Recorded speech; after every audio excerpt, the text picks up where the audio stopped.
Calibration of pipettes and volumetric apparatus. Calibration എന്ന് വെച്ചാൽ ഇപ്പോൾ നമ്മളൊരു പുതിയ ലാബ് വെയർ വാങ്ങി, ഫോർ എക്സാമ്പിൾ നമ്മളൊരു പുതിയ പിപ്പറ്റ് വാങ്ങിയെന്ന് അസ്യൂം ചെയ്യും. അപ്പോൾ ആ പിപ്പറ്റ് എത്രത്തോളം ആക്യുറേറ്റ് ആണ്, അല്ലെങ്കിൽ ആ പിപ്പറ്റ് കൊണ്ടൊരു ടെസ്റ്റ് നടത്തി കഴിഞ്ഞാൽ നമുക്ക് കിട്ടുന്ന റിസൾട്ടിൽ എത്രത്തോളം ആക്യുറസി ഉണ്ടാവും, ഇതൊക്കെ ടെസ്റ്റ് ചെയ്യുന്ന ഒരു മെത്തേഡാണ് കാലിബ്രേഷൻ. നമ്മൾ ആദ്യം ഒരു പിപ്പറ്റ് കിട്ടിക്കഴിഞ്ഞാൽ അതിന് മസ്റ്റായിട്ട് എന്ത് ചെയ്തിരിക്കണം, കാലിബ്രേറ്റ് ചെയ്തിരിക്കണം. അതാണ് ഫസ്റ്റ് പോയിന്റ് പറയുന്നത്. After receiving A batch of pipettes they must be calibrated. നമ്മളുടെ ലബോറട്ടറിയിലേക്ക് അല്ലെങ്കിൽ നമ്മൾ വർക്ക് സ്പേസിലേക്ക് പുതിയ ബാച്ച് പിപ്പറ്റ് എത്തിക്കഴിഞ്ഞാൽ നമ്മളതിനെ മസ്റ്റായിട്ട് എന്ത് ചെയ്തിരിക്കണം, കാലിബ്രേറ്റ് ചെയ്തിരിക്കണം.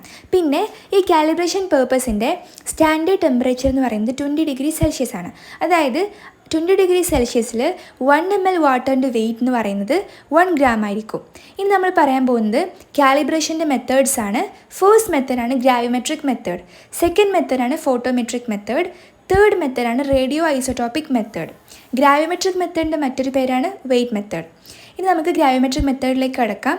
നമ്മൾ ഈ മെത്തേഡ് ചെയ്യുന്നത് by delivery and weighing a solution such as mercury or water. അതായത് നമ്മളൊരു സൊല്യൂഷൻ എടുത്തിട്ട് അതിൻ്റെ വെയിറ്റ് നോക്കിയിട്ടാണ് നമ്മൾ ഈ മെത്തേഡ് ചെയ്യുന്നത്. ഈ മെത്തേഡ് ചെയ്യാനുള്ള മെറ്റീരിയൽസ് നോക്കാം. Pipette tip, common balance, weighing vessels, distilled water and finally thermometer. ഇനി നമുക്കിതിൻ്റെ പ്രൊസീജിയറിലേക്ക് കടക്കാം. ഇതിൻ്റെ പ്രൊസീജിയർ എങ്ങനെയെന്ന് വെച്ചാൽ ആദ്യം നമ്മൾ എന്ത് ചെയ്യണം, ഒരു എംപ്റ്റി വയൽ എടുക്കണം. വയൽ എന്ന് വെച്ചാൽ ലാബിൽ യൂസ് ചെയ്യുന്ന ഒരു വെസലാണ്. ഓക്കെ, ആദ്യം നമ്മൾ എന്ത് ചെയ്യണം, ഒരു എംപ്റ്റി വയൽ എടുക്കണം. അതിന് നമ്മൾ W1 എന്ന് വിളിച്ചു. ഇനി നമ്മൾ ഈ എംപ്റ്റി വയലിലേക്ക് നമുക്ക് ഏത് പിപ്പറ്റാണോ കാലിബ്രേറ്റ് ചെയ്യേണ്ടത് ആ പിപ്പറ്റിലേക്ക് ഡിസ്റ്റിൽഡ് വാട്ടർ എടുത്തിട്ട് ആ ഡിസ്റ്റിൽഡ് വാട്ടർ നമ്മൾ എന്ത് ചെയ്യണം, ഈ എംപ്റ്റി വയലിലേക്ക് ഒഴിക്കണം. ഇതാണ് W2. ഓക്കെ, അപ്പോൾ നമ്മൾ എന്താ ചെയ്തത്, ആദ്യം നമ്മളൊരു എംപ്റ്റി വയലെടുത്തു, അതിൻ്റെ വെയിറ്റ് W1 എന്ന് മാർക്ക് ചെയ്തു. ആൻഡ് സെക്കൻഡ് വൺ, നമുക്ക് കാലിബ്രേറ്റ് ചെയ്യേണ്ട പിപ്പറ്റിൽ നമ്മൾ ഡിസ്റ്റിൽഡ് വാട്ടർ എടുത്തിട്ട് ആ വാട്ടറിനെ ബൈ യൂസിങ് ദിസ് പിപ്പറ്റ് നമ്മൾ എന്ത് ചെയ്തു, ഈ പ്രീവെയിൽഡ് വയലിലേക്ക് ഡിസ്പെൻസ് ചെയ്തു. ഓക്കെ, എന്നിട്ട് നമ്മൾ അതിനെ W2 എന്ന് വിളിച്ചു.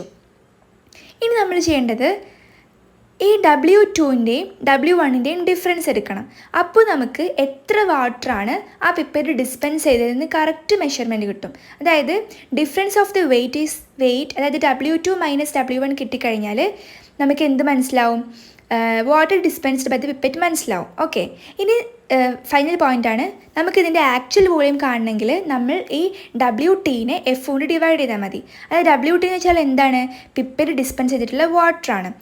ഓക്കെ, എഫ് എന്താണ്, വെയിറ്റ് ഓഫ് 1 ml വാട്ടർ ടെക്സ്റ്റൻസി റൂം ടെമ്പറേച്ചർ. റൂം ടെമ്പറേച്ചറിലെ 1 ml വാട്ടറിൻ്റെ വെയിറ്റ് ആണ് എഫ് എന്ന് പറയുന്നത്. ഓക്കെ, അപ്പോൾ VA കിട്ടണമെങ്കിൽ WT/F ചെയ്താൽ മതി. ഇനി നമുക്ക് പറയാനുള്ളത്, നമ്മൾ നേരത്തെ പറഞ്ഞല്ലോ 20°C ആണ് സ്റ്റാൻഡേർഡ് ടെമ്പറേച്ചർ എന്ന്. അപ്പോൾ 20°C എഫിൻ്റെ വാല്യൂ എന്തായിരിക്കും, 1 ആയിരിക്കും. ഇത് നിങ്ങൾ ഓർത്തു വെക്കണം. ഓക്കെ, ഇനി സെക്കൻഡ് മെത്തേഡാണ് ഫോട്ടോമെട്രിക് മെത്തേഡ്. ഈ ഫോട്ടോമെട്രിക് മെത്തേഡിൻ്റെ മറ്റൊരു പേരാണ് കളറിമെട്രിക് മെത്തേഡ്.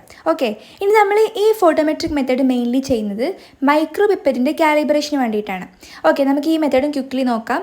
അത് നമ്മൾ എന്ത് ചെയ്യണം, 2 ml 0.1 നോർമൽ NaOH സൊല്യൂഷൻ എടുക്കണം. അത് നമ്മൾ 2 ml 0.1 നോർമൽ NaOH സൊല്യൂഷൻ എടുക്കണം. എന്നിട്ട് ആ സൊല്യൂഷനിലേക്ക് നമ്മൾ ടെസ്റ്റ് പിപ്പറ്റ് ഉപയോഗിച്ചിട്ട് പാരനൈട്രോഫിനോൾ എന്ന് പറയുന്ന ഡൈ ആഡ് ചെയ്യണം. ഓക്കെ, നമ്മൾ എന്ത് ചെയ്തു, അത് നമ്മൾ NaOH എടുത്തു, അതിലേക്ക് നമ്മൾ പാരനൈട്രോഫിനോൾ ആഡ് ചെയ്തതിന് ശേഷം നമ്മൾ നന്നായിട്ട് മിക്സ് ചെയ്യണം.